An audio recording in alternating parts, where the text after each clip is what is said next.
Hi, everyone. This is the activity Charting the Text, the element by Sirkin Robinson.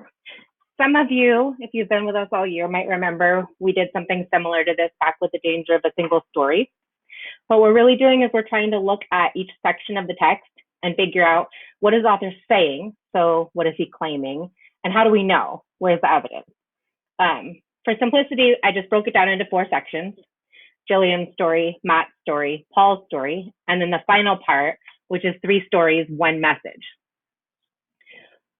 The purpose of this activity is to use the author's text to figure out what his main idea is and how he supports his main idea. So we'll start here with Jillian's story. If you remember, we meet Jillian first as an 8-year-old who goes to a psychologist, and they discover that she has no learning disabilities. She's just kind of a dancer, right? And so here, I would say like his main claim about Jillian is really that she just needed to be in a special dance school because that's what her ability is. And so like that's what he's telling us about her, but it's a bigger story, right? So it's not just Jillian, it's that mention of the ADHD epidemic, whereas maybe students are being overdiagnosed with ADHD, and maybe we just need to figure out their unique abilities, right? And so what is he saying? Well, he's saying that some students who struggle in school may just need to discover their talents. And how do we know that, right? So we're going to look through the text, and I know that usually the claim is either at the very beginning of a section or at the very end of a section. It looks like it's not at the very beginning because he's telling us a story about Jillian. So now I'm going to look to the end of the section about Jillian. Little Jillian, the girl with the high-risk future, became known to the world as Jillian Lynn. This happened because someone looked deep in her eyes. Someone else might have put her on medication and told her to calm down. So I think this section here is what I would say is the evidence. And so I'm just going to copy and paste it.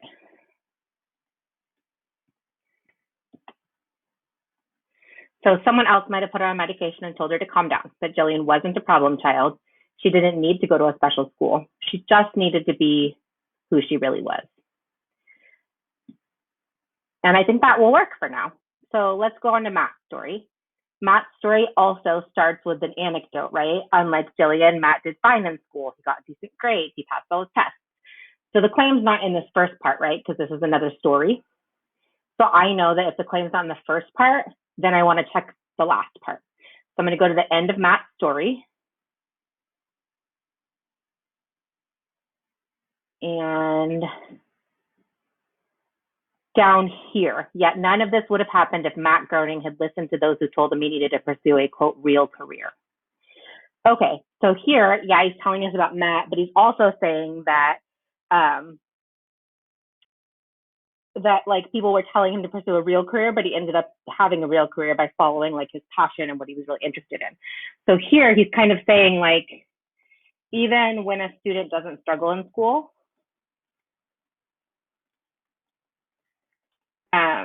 they still might have like a unique talent to discover maybe.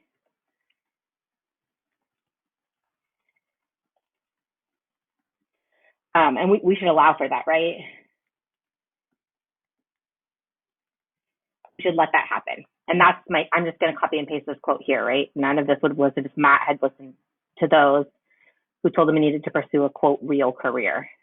Obviously, creating the Simpsons is a very real career. So we have some students who struggle in school, may need to discover their talents. Even when they don't struggle, they may still have a unique talent. And now this brings us to Paul. And again, the same pattern here, right? He starts by saying not all successful people dislike school. Paul was still a high school student. And so in the similar pattern, he introduces us to Paul. I'm sorry about those notifications that keep popping up, but I don't want to pause this to get rid of them. Paul was really good at school. That's what this little mini lesson is here. So we kind of scroll down here because Paul, and this part was a little like trickier to understand, I think, because he's talking about higher level economics. I don't know very much about higher level economics, and I'm assuming most of you don't either. So Malthus's theory made no sense to me, but I don't need to understand that to understand what Robinson is telling me. I just need the gist of Paul is really, really good at economics.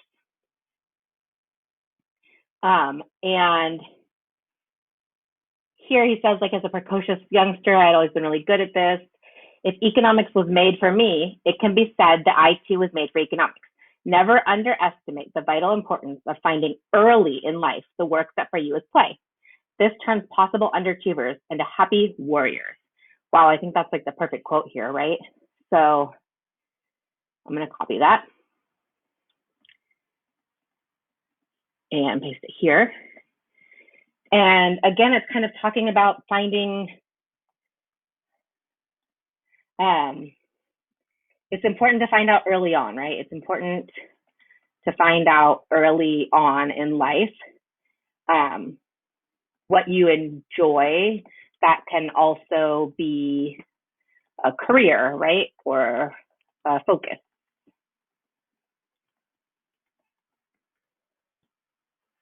Okay, and so now that brings us to the last part, which is 3 stories, 1 message.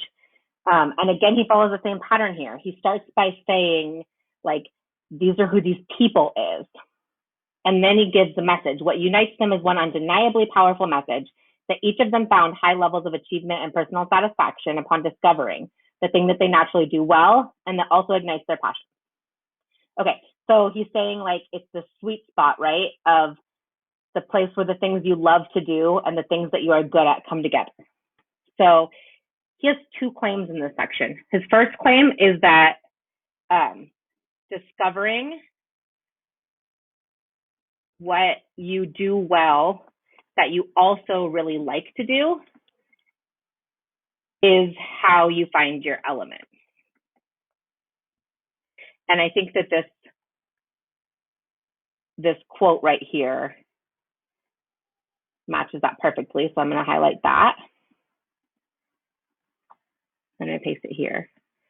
And then the next thing that he does, though, is he gets to kind of his bigger point. So here we see the repetition of, like, finding what you love and what you're good at is super important. But he also, if you notice in each of these stories, he starts with the kids in school, right? And he talks about how important it is to find out early on. So in school, right? So that's where people discover talents. And so he's saying, like, if we can each find our element, we have the potential for achievement. But then he talks about the limitations. And here I think is where he gets at his, like, really his biggest point, which is that, like, of course we need to find the element, but we need to confront these limitations first.